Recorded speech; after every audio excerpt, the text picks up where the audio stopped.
భవన్లో మాజీ మంత్రి హరీష్ రావు మాట్లాడుతున్నారు. లైవ్ చూద్దాం. సమర్థిస్తూ వాదించినటువంటి పరిస్థితి. ఇట్లా చెప్పుకుంటూ పోతే అందులో చాలా విషయం ఉన్నాయి. గరం మసాలా బయట 500 ఉంటే 844, కారం పొడి, ఇవన్నీ రేట్లు చెప్పాలంటే నేను డీటెయిల్గా కూడా చెప్పగలుగుతా.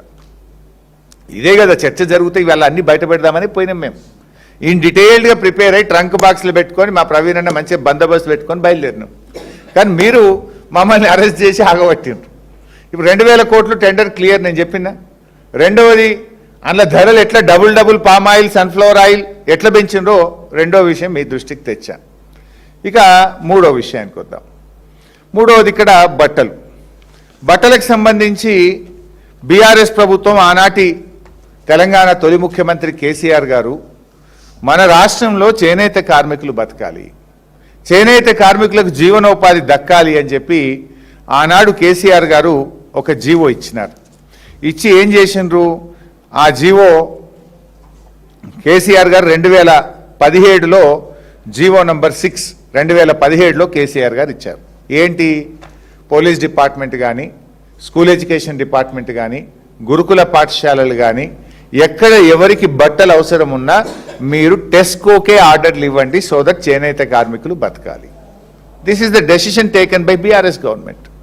సో బీఆర్ఎస్ గవర్నమెంట్ ఇచ్చినటువంటి ఈ జీవోతోని ఇంతకాలం వేలాది మంది చేనేత కార్మికులకు ఉపాధి దొరుకుతూ వచ్చింది. కానీ మీరేం చేసిండ్రు?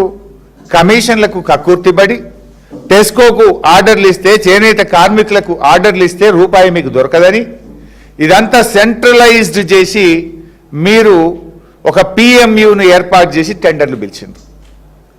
పిఎంయును ఏర్పాటు చేసి టెండర్లు పిలిచి అన్ని స్కూళ్ళు, ఎస్సీ, ఎస్టీ, బీసీ, మైనారిటీ, గురుకుల, మన కస్తూర్బా స్కూళ్ళు, అన్ని స్కూళ్లకు, మోడల్ స్కూళ్ళు, అన్ని టెండర్లు ఒక దగ్గరికి పిలిచి మీరు గుజరాత్ కంపెనీకి కట్టబెట్టి కమిషన్లు కొట్టాలని చూసినారు.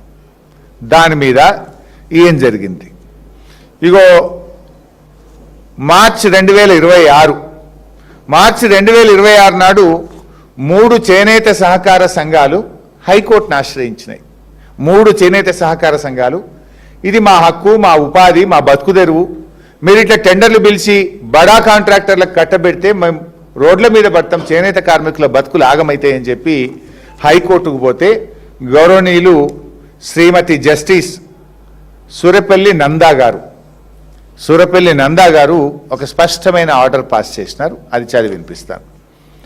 మీరు నిజంగా చేనేత కార్మికుల మీద ప్రేమ ఉండుంటే అసలు ఇంతకాలం కొత్త విషయం ఏం కాదు. బీఆర్ఎస్ ప్రభుత్వం వాళ్ళకి ఆర్డర్లు ఇస్తూ వచ్చింది, ఆ సిస్టమ్ కొనసాగుతూ వచ్చింది. There is no complaint. Quality బాగలేదనో, సకాలంలో అందలేదనో ప్రభుత్వానికి ఎటువంటి కంప్లైంట్స్ లేవు.